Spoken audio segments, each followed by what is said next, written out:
여보, 오늘 새벽 5시에 나가야 하니까 도시락 좀 챙겨줄래? 아내 은정이가 부엌에서 웃으며 대답한다. 알았어요. 그런데 요즘 새벽 출고가 많이 늘었네요? 응. 대형마트 새 곳이랑 새로 계약했거든. 이제 정말 바빠질 것 같아. 내 이름은 최준호. 올해 58세다. 경기도 성남에서 엄마 손 반찬이라는 제조업체를 운영하고 있다. 직원 35명에 연매출 15억. 누가 봐도 성공한 중소기업 대표다. 하지만 10년 전만 해도 나는 완전히 다른 사람이었다. 제조업 영업팀장으로 월급 400만 원 받으며 하루하루 버텨가는 그저 그런 48세 가장이었을 뿐이다. 무엇보다 10년 전에 나는 지금처럼 마음에 여유가 없었다.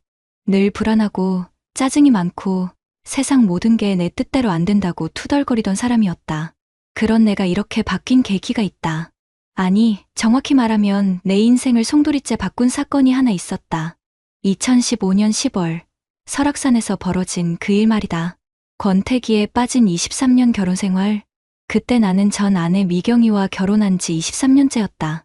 둘 다 25세에 결혼해서 열심히 살아왔다고 생각했다. 아이가 없어서 서로에게만 집중할 수 있었고, 그래서 더욱 끈끈할 거라고 믿었다. 하지만 결혼 20년이 넘어가니 서로 할 말이 없어졌다. 미경이는 집에서 드라마나 보고, 나는 회사에서 돌아와 맥주나 마시고, 주말에도 각자 스마트폰만 들여다보는 그런 부부가 되어 있었다. 그러다 미경이가 등산회에 나가기 시작한 게 2014년 봄이었다. 여보, 나 등산회 가입할까 해. 등산회? 갑자기 왜? 집에만 있으니까 답답해서. 친구 소개로 좋은 모임이 있다고 하더라고. 나는 반대할 이유가 없었다. 오히려 반가웠다. 미경이가 집에서 심심해하는 걸 보기 안쓰러웠거든. 한빛 등산회라는 이름의 그 모임은 40에 60대 중년들로 구성된 30명 규모였다. 매주 토요일마다 근교 산을 다니고 한 달에 한 번은 강원도나 지리산 같은 먼 곳도 갔다. 처음에는 정말 좋았다. 미경이 표정이 밝아졌고 등산 얘기를 신나게 해주었다. 등산복도 새로 사고 등산화도 좋은 걸로 맞췄다. 오늘 대청봉까지 올라갔는데 경치가 정말 끝내줬어. 회장님이 오늘 삼겹살 한우로 사주셨어. 산에서 먹는 고기가 왜 이렇게 맛있는지 몰라. 그런 얘기들을 들으며 나는 흐뭇해했다. 아내가 행복해하니까 나도 좋았다. 하지만 1년이 지나면서 뭔가 이상한 기운이 느껴지기 시작했다. 수상한 신호들. 2015년 들어서 미경이 행동이 조금씩 달라졌다. 첫째, 휴대폰을 예전보다 신경 써서 관리했다. 화면을 아래로 뒤집어 놓거나 화장실 갈 때도 들고 가거나. 둘째, 등산의 얘기를 할 때 특정 사람 이름이 자주 나왔다. 박 부회장님이라는 사람 말이다. 박 부회장님이 오늘 좋은 등산로 알려주셨어. 박 부회장님 말씀으로는 다음 달에 지리산 가면 단풍이 정말 예쁠 거래. 셋째, 집에 있을 때 표정이 심심해 보였다. 예전에는 등산 다녀와서도 집에서 즐거워했는데 이제는 뭔가 아쉬워하는 것 같았다. 하지만 나는 별로 의심하지 않았다. 그냥 등산회에 완전히 빠져서 그런가 보다 했다. 결정적인 사건은 2015년 10월 17일에 일어났다. 설악산에서 벌어진 배신. 그날은 한빛 등산회에서 설악산 단풍 산행을 가는 날이었다. 1박 2일 일정이라 금요일 밤에 출발해서 토요일 밤에 돌아오기로 했다. 나도 처음에는 같이 가려고 했다. 나도 오랜만에 등산회 사람들 만나볼까? 여보가? 갑자기 왜? 미경이 반응이 묘했다. 당황스러워하면서도 어딘가 곤란해하는 기색이었다. 별로 재미없을걸? 그냥 내가 다녀올게. 괜찮아. 나도 운동 좀 해야지. 아니야, 정말 괜찮아. 여보는 집에서 쉬어. 그렇게 밀어내는 게 좀 이상했지만 나는 그냥 넘어갔다. 금요일 저녁, 미경이는 평소보다 짐을 꼼꼼히 챙겼다. 화장품도 평소보다 많이 가져가는 것 같았다. 1박인데 짐이 좀 많은 것 같네? 산에서 건조하니까. 스킨, 로션도 넉넉히 가져가야지. 토요일 아침 9시쯤 미경이한테 전화했다. 잘 도착했어? 응. 지금 대청봉 올라가는 중이야. 날씨 좋고 단풍 정말 예뻐. 그래? 조심해. 저녁에 또 전화할게. 그런데 토요일 점심쯤부터 몸살이 났다. 갑자기 열이 나고 온몸이 아픈 거였다. 혼자 집에 있으니까 더 심해지는 것 같았다. 그래서 갑자기 생각했다. 그냥 미경이한테 가자. 산장에서 하룻밤 쉬면서 몸살도 낫고 토요일 오후 3시에 차를 몰고 설악산으로 향했다.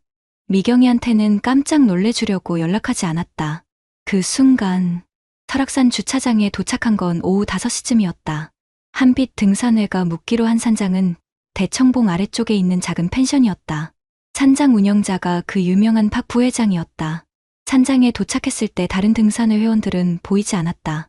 관리인에게 물어보니 모두 저녁 먹으러 마을에 내려갔다고 했다. 그럼 미경이, 제 아내는 어디 있나요? 아, 김미경 님요? 박 부회장님이랑 같이 안채에 계실 겁니다. 안채로 가는 길에 이상한 예감이 들었다. 가슴이 두근거리고 손에 땀이 났다. 안채 문을 열었을 때 본 광경은 평생 잊을 수 없다. 미경이와 박 부회장이 소파에서 껴안고 있었다. 둘 다 옷이 흐트러진 상태였다. 여보? 미경이 얼굴이 순간적으로 하얗게 변했다. 박 부회장도 황급히 일어나며 당황했다. 아, 이게... 준호 씨... 나는 말이 나오지 않았다. 머리가 하얗게 변하고 다리에 힘이 빠졌다. 이게... 뭐야? 여보, 이건 설명할게. 설명. 뭘 설명해? 그 순간 23년 결혼 생활이 한순간에 무너지는 걸 느꼈다. 가슴이 터질 것 같았다. 그날 밤 나는 완전히 이성을 잃었다. 박 부회장한테 주먹을 날렸고 미경이한테 소리를 질렀다. 20년을 이렇게 배신하냐? 내가 뭘 잘못했는데? 산장 전체가 발칵 뒤집혔다. 다른 등산회 회원들도 돌아와서 상황을 알게 됐고 순식간에 난장판이 됐다. 결국 경찰까지 왔다. 박 부회장이 코가 부러져서 병원에 가야 했거든. 지금 생각해보면 그때 내가 너무 감정적으로 대응했다. 차라리 조용히 증거를 확보하고 법적으로 대응했으면 더 좋았을 텐데. 집으로 돌아온 후 일주일 동안 미경이와 말도 안 했다. 미경이는 계속 사과했지만 나는 들을 마음이 없었다. 여보, 미안해. 정말 잘못했어. 지금 와서 미안하면 뭐해? 한순간 마음이 흔들렸던 거야. 진짜 사랑은 여보밖에 없어. 하지만 한번 무너진 신뢰는 돌이킬 수 없었다. 미경이 얼굴만 봐도 그날 밤 광경이 떠올랐다. 2015년 11월에 이혼 조정을 신청했다. 변호사를 만나서 상담을 받았는데 첫 마디가 절망적이었다. 올해 4월에 간통죄가 폐지됐습니다. 형사처벌은 불가능해요. 그럼 어떻게 해야 하나요? 위자료와 재산분할 소송만 가능합니다. 하지만 자녀가 없고 혼인기간이 23년이라 재산분할에서 분리할 수 있어요. 실제로 법정 다툼은 생각보다 복잡했다. 위자료는 3천만 원을 인정받았지만 변호사비, 조사비용 등을 빼니 손에 남는 건 거의 없었다. 더 큰 문제는 재산분할이었다. 아파트와 예금을 반반 나누다 보니 내가 가진 건 아파트 지분 50%와 예금 2천만 원이 전부였다. 48세에 갑자기 혼자가 된 거다. 2016년은 내 인생 최악의 해였다. 일단 회사에서 집중이 안 됐다. 영업 실적도 떨어지고 동료들 시선도 부담스러웠다. 등산회 불륜 사건이 소문으로 퍼져서 회사 사람들도 다 알고 있었거든. 팀장님, 좀 힘드시죠? 괜찮습니다. 겉으로는 괜찮다고 했지만 속으로는 죽을 만큼 괴로웠다. 결국 아파트를 팔고 성남의 작은 원룸으로 이사했다. 48세의 원룸. 처음엔 자존심이 상했지만 어쩔 수 없었다. 매일 밤 술만 마셨다. 편의점에서 맥주 사와서 혼자 마시면서 TV 보는 게 유일한 낙이었다. 내 인생 뭐 하고 산 거지?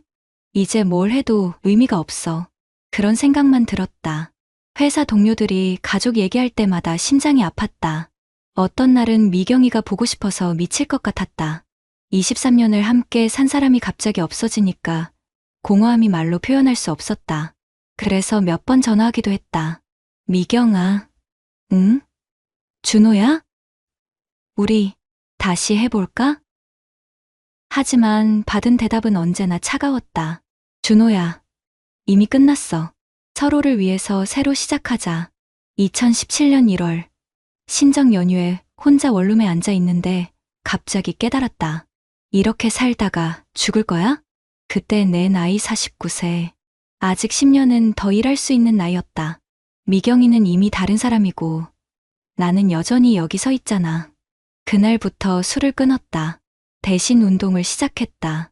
새벽 5시에 일어나서 한강을 뛰었다. 처음에는 1km도 못 뛰었지만 점차 늘려갔다. 몸이 건강해지니까 마음도 조금씩 정리됐다. 그해 여름, 회사에서 명예퇴직 공고가 났다. 나는 주저하지 않고 신청했다. 퇴직금 1억 2천만 원. 이게 내가 25년 직장 생활로 받은 마지막 돈이었다. 퇴직 후 2개월 동안 뭘 할까 고민했다. 그러다 문득 어머니 생각이 났다. 어머니는 생전에 반찬을 정말 잘 만드셨다. 특히 김치와 나물 무침은 동네에서 소문날 정도였다. 반찬 장사나 해볼까? 처음에는 전통시장에 작은 가게를 얻었다. 보증금 3천만 원, 월세 200만 원, 퇴직금의 4분의 1을 투자한 셈이다. 2017년 10월, 엄마 손 반찬이라는 이름으로 장사를 시작했다. 처음에는 정말 힘들었다. 새벽 4시에 일어나서 반찬을 만들고 8시부터 저녁 8시까지 가게를 지켰다. 하루 매출이 20만 원도 안 되는 날이 많았다. 하지만 포기하지 않았다. 어머니 레시피를 재현하느라 밤새 연구하고 손님들 입맛에 맞추려고 계속 개선했다. 6개월 정도 지나니까 단골 손님이 생기기 시작했다. 사장님, 이 김치 정말 맛있어요. 어떻게 이렇게 시원해요? 나물 무침이 집에서 만든 것 같아요. 어디서 배우신 거예요? 그런 말을 들을 때마다 보람을 느꼈다. 2018년부터 본격적으로 사업이 성장하기 시작했다. 단골 손님들이 입소문을 내주면서 매출이 늘었다. 하루 매출이 50만 원, 70만 원으로 올라갔다. 그해 여름에는 근처 식당 3곳에 반찬을 납품하기 시작했다.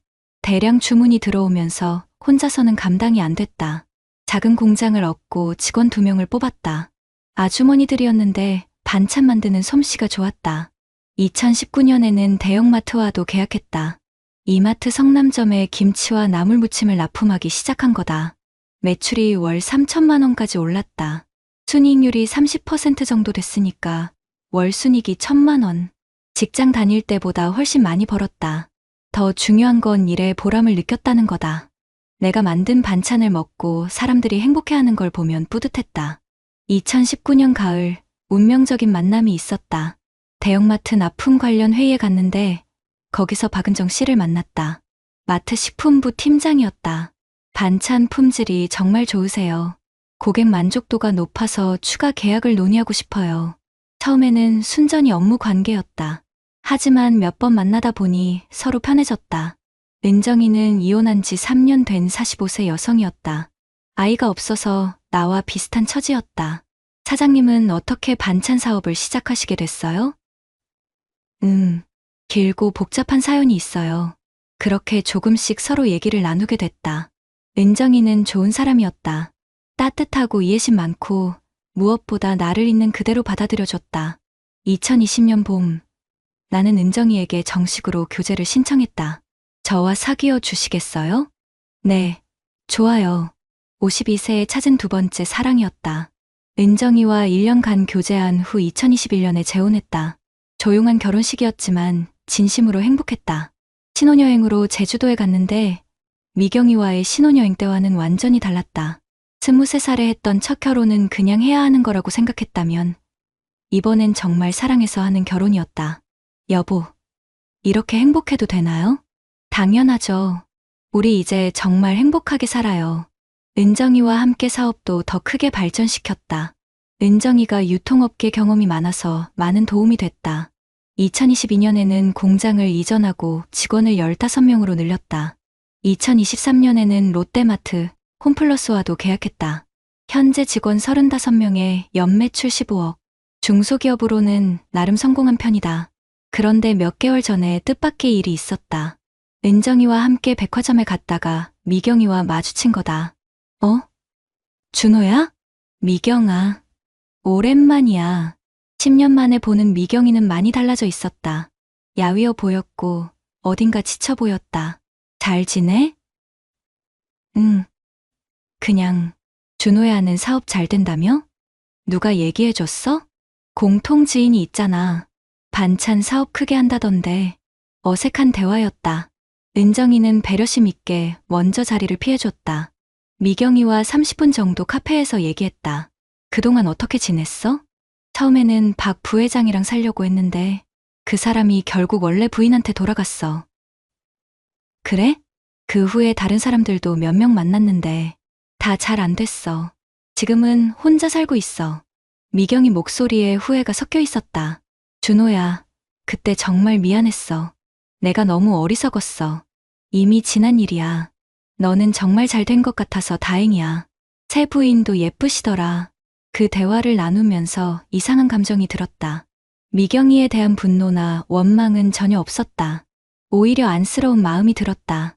집에 돌아와서 은정이와 그날 일을 얘기했다. 여보, 오늘 전 부인 만났다고 하셨죠? 기분이 어떠세요? 별로 아무 감정이 없더라. 그냥 옛날 아는 사람 만난 기분? 그래도 한때는 23년을 함께 산 사이인데 그렇긴 하지만 이상하게 지금 내가 받은 상처보다 그 사람이 받은 상처가 더 클 것 같아. 실제로 그랬다. 미경이는 10년 동안 여러 사람을 만났지만 모두 실패했다고 했다. 지금도 혼자 살면서 불안정한 삶을 이어가고 있었다. 반면 나는 그 사건 때문에 오히려 더 좋은 인생을 살게 됐다. 만약 미경이와의 결혼이 계속됐다면 아마 지금도 권태로운 부부로 살고 있을 거다. 대화 없는 저녁, 각자 스마트폰만 보는 주말, 그런 삶. 하지만 이혼 후에 나는 완전히 새로운 사람이 됐다. 사업으로 성공했고 진정한 사랑도 찾았다. 무엇보다 내 자신을 좋아하게 됐다. 그 일이 없었다면 지금의 행복도 없었을 거야. 은정이가 내 손을 잡았다. 여보는 정말 대단한 분이에요. 그런 일을 겪고도 이렇게 긍정적으로 생각할 수 있다니. 처음에는 그렇지 않았어. 1년 동안은 정말 힘들었거든. 매일 술만 마시고 자책만 했어. 그런데 어떻게 극복하셨어요? 글쎄, 어느 순간 깨달았어. 미경이가 나를 배신한 건 미경이 선택이고 내가 어떻게 살지는 내 선택이라는 걸. 요즘 나는 가끔 그때를 돌아본다. 2015년 10월 17일 설악산 산장에서의 그 충격적인 순간. 그때는 세상이 끝난 줄 알았다. 하지만 지금 보니 그건 끝이 아니라 시작이었다. 만약 그날 미경이를 용서하고 계속 결혼 생활을 유지했다면 표면적으로는 평화로웠을지 모르지만 내면으로는 계속 상처받고 불신하며 살았을 거다. 이혼을 선택한 건 용기였다. 48세에 모든 걸 다시 시작한다는 건 정말 무서운 일이었거든. 하지만 그 용기가 지금의 행복을 만들어줬다. 지금 나는 진짜 사랑이 뭔지 안다. 은정이와 나는 서로를 있는 그대로 사랑한다.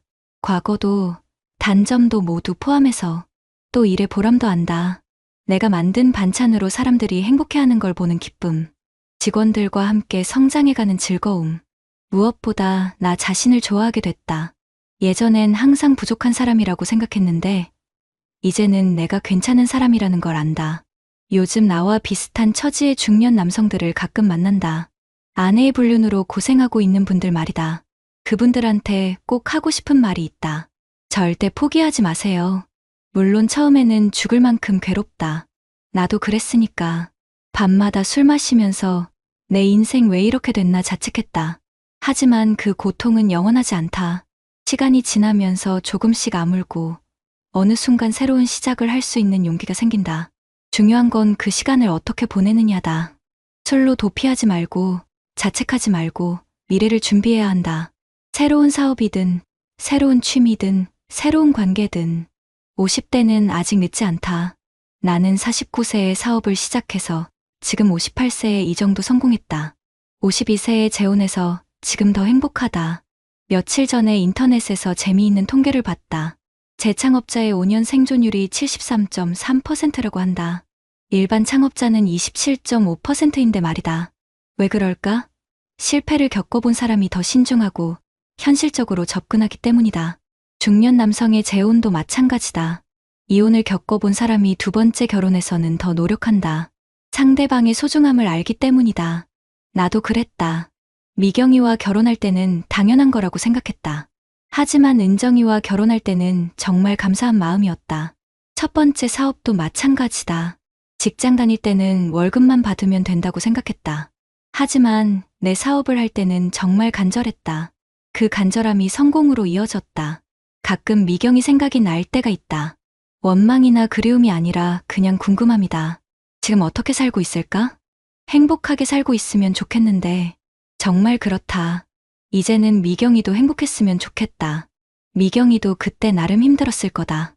23년 결혼 생활이 지루하고 공허했을 거고, 그 공허함을 잘못된 방법으로 채우려다 실수한 거였을 거다.